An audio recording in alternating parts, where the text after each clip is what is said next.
Hello guys, my name is Mac. For today's video ay meron tayong isi-setup na wifi at tawag daw nito ay ONU. Pero common daw tinatawag is modem. Ang brand niya ay Huawei. Ang model niya ay EG8041B5-10. Ayan, itong gagamitin ko sa ngayon sa video. Applicable din sa ibang ONU. Sa Converge EG8021B5-10 yung 2 ports. Sa LAN ports, dalawang ports yun eh. Yung EG814 by V5 na version 1 at EG8145B5 version 2. So, from Converge to lahat.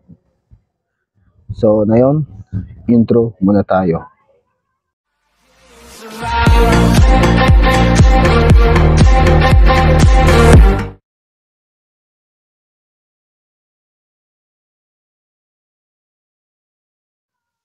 Ngayon, gagamit tayo ng phone. Ayan, dapat naka-on yung mismong ONU o modem. Ayan, naka-wifi ako. Nako-connect tayo. Yan, connected. Then, punta tayo sa Chrome. Cast tayo. Then, i-type natin yung sa URL 192.168.100.1. So, lalabas yung welcome to Huawei web page for network configuration. So, ilalagay natin yung username. Ilalagay natin yung username is root. Ang password niya ay admin, tas malaking HW. Then, login. Then, lalabas yung Wi-Fi configuration. Skip muna natin yan. Skip. Return.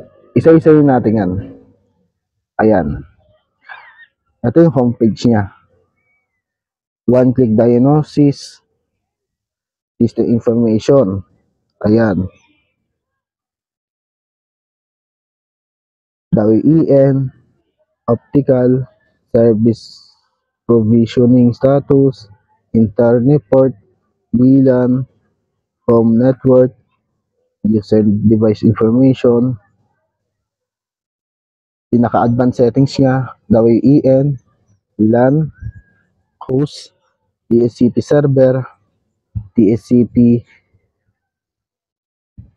version 6 server, DHCP static IP, DHCP version 6 static IP, security, IP version 4 filtering, MAC filtering, Wi-Fi MAC filtering, parental control,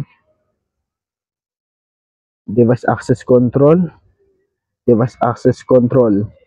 ito isa, the same lang naman to, pero may specific ang tawag daw dito. Ito nakalagay ay precise device. Ayan, hindi ko makita yung kadoktong.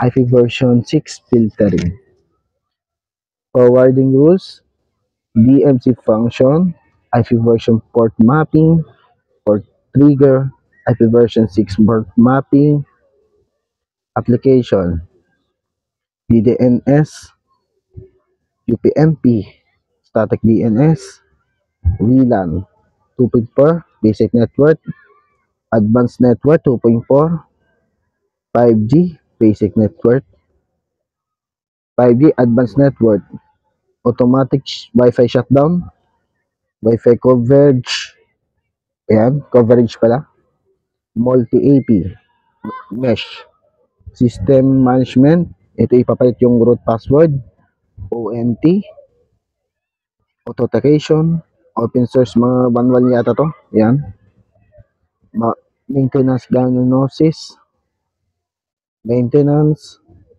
user log, firewall log, indicator status management, yung ilaw niya, reboot, schedule reboot.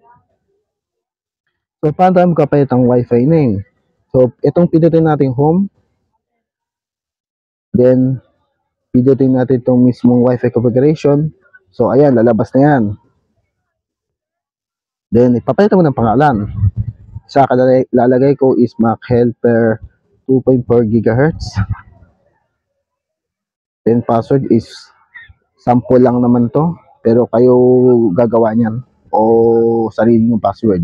Ayan, example ko lang yan. Ganun din sa 5 GHz,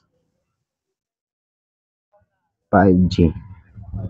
1 to 8 lang muna. Pero nasa sa inyo pa rin yan. Pwede letra, pwede yan, no? Nasa sayo. Then, after nyo na set up ng 2.4 and 5G na Wi-Fi, then save. Pag na-save, wala na. Punta tayo sa Wi-Fi. Ayan. Ayan ang yung Mac Helper 2.4 and 5G. Connect tayo sa parehas. 1, 2, 3, 4, 5, 6, 7, 8.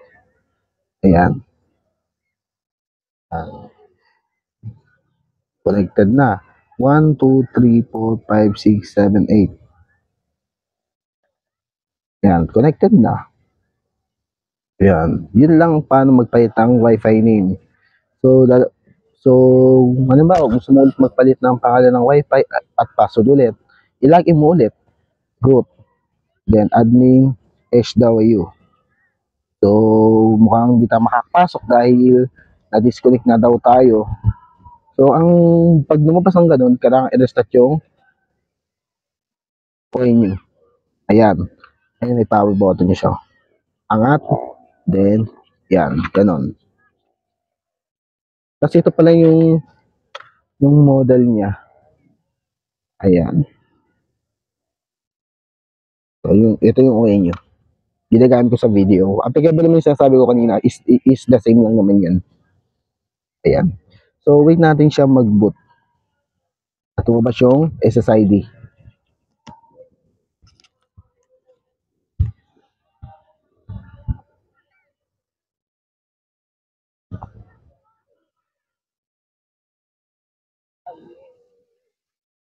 Yan, lumabas na. Connect tayo sa Mac Helper 5G. Yan. Then, Chrome. Refresh ulit natin yung page. Then, username. Admin tuloy yung root. Tapos, ang password niya is admin HW. Yan, papasok ulit tayo sa configuration web page nila. Ayan, lumabas na. Gusto mo ulit magpalit, dito yung Wi-Fi configuration, ito lang. Ayan lang. Ayan lang.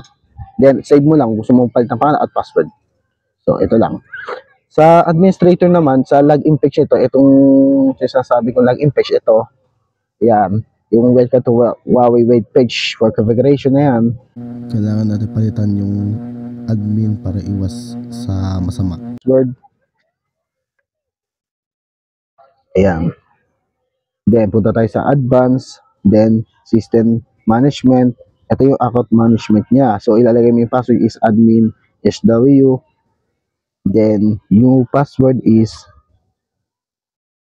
sample ka is hackdog. Yung ginagamit ko. 1, 2, 3, 4, 5. Hackdog. 1, 2, 3, 4, 5. Kailangan ganitong gusto ni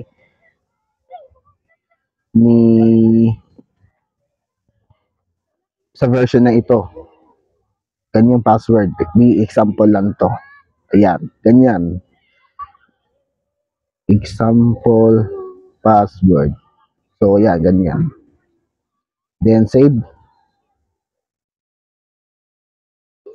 Yan. Pag sinave natin, nakalagay password change successfully. Please use the new password to log in. Then, okay mo lang yan.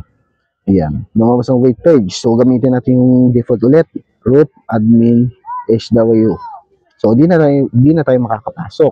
So, gagamitin mo na yung pinalit mo. Admin, hackdog. Underscore 1, 2, 3, 4, 5.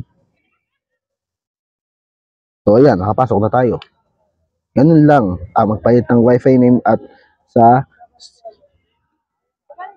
gateway na password administrate sa user admin niya. So, ito lang. Huwag kalimutan mag-subscribe and click the notification bell. Pag may new video ako, mana-notify ko kayo. So, ito lang yung video na for Huawei EG8041V5 at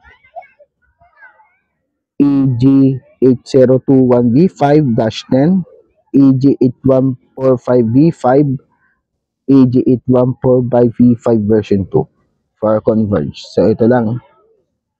Bye-bye.